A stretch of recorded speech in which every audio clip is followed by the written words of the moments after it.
Bonjour à tous, soyez les bienvenus sur la chaîne de l'Institut français de Vastoux.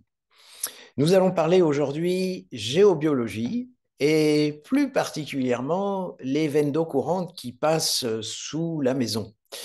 Alors c'est un sujet extrêmement important parce que c'est une perturbation majeure qui peut avoir des impacts sur notre santé. Évidemment, j'ai bien conscience que les personnes qui n'ont aucune notion de géobiologie ne savent pas si il y a une perturbation dans le sous-sol qui peut les affecter. Et c'est vraiment quand même une question de spécialiste. Mais vous savez, aujourd'hui, on fait des tas de tests et des tas de mesures quand on veut acheter une maison, par exemple. Eh bien, il faut avoir des certificats par rapport à la sismicité, par rapport aux, aux déperditions de chaleur. Enfin, vous voyez, il y a des tas de barèmes, mais en fait, il n'y en a aucun qui concerne la géobiologie, et c'est bien dommage, parce que ce serait tout à fait intéressant d'inclure l'état diagnostique de ce qui se passe dans le sous-sol.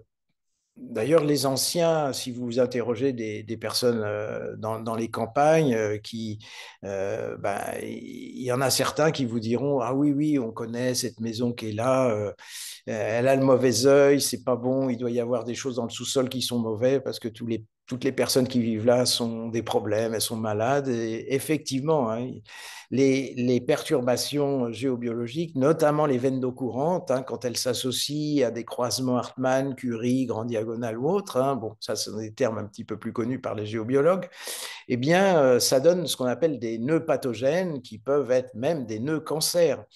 Et ça peut effectivement être très, très délétère, ce genre de perturbation.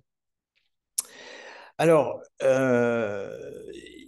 peut-être que le diagnostic, c'est quand on a changé de lieu et puis qu'on dort donc dans cette nouvelle maison et puis qu'au bout de quelques semaines, le sommeil est perturbé, on n'est pas très bien, ou vous avez votre chat, par exemple, qui vient toujours s'installer au milieu du lit. Vous voyez, bon, bah là, ça veut dire qu'il y a quand même en général une perturbation parce que les félins, enfin notamment les chats, ils aiment bien se mettre sur les nœuds. Donc ça peut être un élément diagnostique. Vous voyez, il faut être assez attentif en fait aux signes et à ce moment-là, ne pas hésiter à faire intervenir un géobiologue ou un consultant Vastou, parce que nous sommes dans notre mission qui ne se cantonne pas d'ailleurs qu'à la géobiologie, mais ça fait partie de notre mission à la fois de détecter et puis de traiter aussi les perturbations géobio. D'ailleurs, là, j'ai une petite anecdote qui me vient à l'esprit d'une consultante, enfin, qui est en cours de formation chez nous, qui a fait d'ailleurs une formation en géobiologie et qui avait donc fait le diagnostic de son appartement parisien. Et dans la chambre, dans leur chambre, donc de cette consultante et de son mari, dans leur chambre, eh bien, il y avait effectivement des perturbations géobio. Il y avait la totale, hein. Il y avait de l'eau, des croisements telluriques, tout ça se combinait. Et en fait, elle avait juste un petit endroit dans la chambre qui était presque au milieu, en fait, au grand dam de son mari, parce que lui n'était pas trop d'accord pour que le lit se retrouve au milieu de la pièce. Mais voilà, c'était ça où elle allait dormir ailleurs. Et donc, bon, très curieux, on rentre dans cette chambre, on voit que le lit, en fait, est au milieu. Et elle dit, oui, ben, là, je dors à peu près bien, mais dès que je me rapproche des murs, en fait, je me rapproche des perturbations géobiologiques et je dors très mal. Alors, on déploie toute la panoplie de nos corrections Vastou et